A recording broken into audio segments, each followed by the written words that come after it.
হঠাৎ বোমা, সাকিবের বাবা অপুকে শুক্রবারে বাড়িতে ডেকে পাঠালেন পুনর্মিলন নাকি অন্য কোনো টোটাল বিষয়টাই খুব হঠাৎ করেই হয়েছে। বড় সিদ্ধান্ত। আসসালামু আলাইকুম বন্ধুরা, আজকে এমন একটা খবর নিয়ে হাজির হয়েছে যেটা শুনলে আপনার চোখ কপালে উঠে যাবে। ঢালিউড সুপারস্টার শাকিব খানের বাবা হঠাৎ করে একটা বড় সিদ্ধান্ত নিয়েছেন। আগামী শুক্রবারে নাকি তিনি উপবিশেষ। আমি বেশ কিছুদিন ধরে বলছি যে গণমাধ্যমকে আমি আমার ব্যক্তিগত কোনো কিছু আসলে বলতে চাই না, কারণ ব্যক্তিগত ব্যাপারগুলো এমন ভাবে বলা হয়েছে সেটা অনেক সময় ভালো মন্দ দুজনকে তাদের বাড়িতে নিমন্ত্রণ করেছেন, সরাসরি আলোচনার জন্য ডেকে পাঠিয়েছেন। কেন, কি আলোচনা হবে? এটা কি শাকিব অপুর পুনর্মিলনের প্রথম ধাপ, নাকি ছেলে আব্রাহাম জয়কে নিয়ে বড় কোনো সিদ্ধান্ত, নাকি পুরনো ঝামেলার সমাধান? বিস্তারিত জানতে একটি মুহূর্ত না টেনে সম্পূর্ণ ভিডিও দেখুন এবং লাইক দিয়ে শুরু করার কমেন্টে বলুন আপনি কি চান অপু আবার শাকিবের কাছে ফিরে আসুক। চলুন ডিটেলসে জানা যাক। বন্ধুরা, এই ধরনের লেটেস্ট সেলিব্রিটি আপডেট পেতে অবশ্যই আমাদের চ্যানেলটিকে সাবস্ক্রাইব করবেন।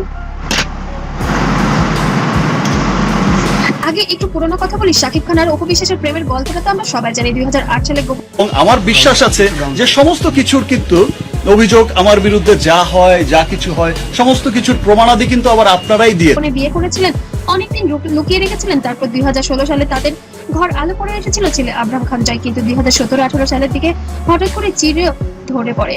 শাকিব একদিকে স্বপ্ন বুবলির সঙ্গে নতুন জীবন শুরু করেন, আর অপু একা হয়ে যান, ডিভোর্স হয়। তারপর থেকেই অনেক ওঠানামা গেছে। থেকেই আসলে একটা মানে ব্যক্তি জীবনে একটা কি বলে একটা ধাক্কা বা একটা কিছু একটা টাচ করেছে। আমি এটার জন্য আপনার কাছে কখনো আবার দেখা যায় শাকিব অপু একসাথে ছেলের জন্য সময় দিচ্ছেন, কখনো তাদের মধ্যে দূরত্ব বেড়ে যায়। অপু বিশ্বাস বারবার বলেছেন তিনি ছেলের মানসিক বিকাশের জন্য শাকিবের পরিবারের সঙ্গে সম্পর্ক ভালো রাখতে চান। শাকিবের মা বাবাও অপুকে পছন্দ করতেন। অনেক পুরনো ভিডিওতেও দেখা গেছে শাকিবের বাবা অপুকে খুব স্নেহ করতেন। কিন্তু গত কয়েক বছর ধরে অনেক নাটক চলছে যেটা পরিবারের মুরব্বীরা এগুলো পছন্দ করে না। বুবলির সঙ্গে শাকিবের সম্পর্ক, নতুন সন্তানের গুঞ্জন, সব মিলিয়ে পরিস্থিতি বললাম যে লাক তো আমার সমস্ত কিছুতে আমাকে সাপোর্ট করেছে, সাপোর্ট করে আসছে, ভালোবেসে যাচ্ছে, অন্ধের মতো ভালোবেসে যাচ্ছে। সো তাদের জটিল এর মধ্যেই হঠাৎ করেই খবর এলো। কিছু সূত্র বলছে শাকিবের বাবা নিজে অপু বিশ্বাসের সঙ্গে যোগাযোগ করেছেন, তাকে আগামী শুক্রবারে বাড়িতে আসতে বলেছেন। সেখানে শুধু আলোচনা হবে না, পরিবারের সদস্যরাও থাকতে পারেন। এখন প্রশ্ন হচ্ছে কেন হঠাৎ এই ডাক? প্রথমত অনেকে বলছেন এইটি হয়তো শাকিব অপুর পুনর্মিলনের প্রধান ধাপ হতে পারে। ছেলে জয় এখন বড় হচ্ছে, তারা বাবা মাকে একসাথে দেখতে চায়। শাকিবের বাবা মাও হয়তো নাতির জন্য এটাই চান। আবার দ্বিতীয় কারণটা হতে পারে সম্পত্তি বা আইনের বিষয় নিয়েও আলোচনা হতে পারে, এবং তৃতীয় কারণও হতে পারে হয়তো শাকিব নিজেই চান। তো সেটা তো অবশ্যই আমার সন্তানের বাবা না, আমার সন্তানের বাবাকে যারা হিপনোটাইজ করেছে। আমরা তো তিনজন খুবই ভালো ছিলাম। তো বাবা চাপ দিচ্ছেন। আমরা জানি শাকিব তার মা বাবাকে অনেক সম্মান করেন। একটা ভাইরাল পোস্টে দেখা গেছে অপু নাকি প্রথমে অবাক হয়েছিলেন, কিন্তু পরে রাজি হয়েছেন। শুক্রবারে কি হয় সেটা দেখার জন্য সারা বাংলাদেশ যেন অপেক্ষায় আছে। বন্ধুরা, যদি এটা সত্যি হয় তাহলে এটা হবে ঢালিউডের সবচেয়ে বড় খবর হয়ে যাবে 2026 সালের। সোশ্যাল মিডিয়ায় তোলপাড় শুরু হয়ে গেছে। কেউ লিখছে অবশেষে জয় তার মা বাবাকে একসাথে পাবে, আবার কেউ বলছে বুবলি কি করবে এখন, আবার কেউ বা সন্দেহ করেছে এটা হয়তো শুধুই গুজব।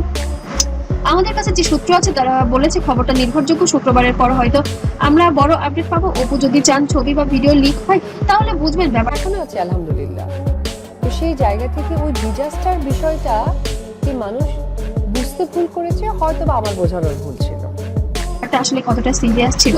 আমার ব্যক্তিগত মতামত থেকে বলছি ছেলের জন্য যদি দুজনের মধ্যে ভালো সম্পর্ক হয় সেটা সবার জন্য হবে ভালো, কিন্তু পুরনো ভুলগুলো যেন আর না হয়।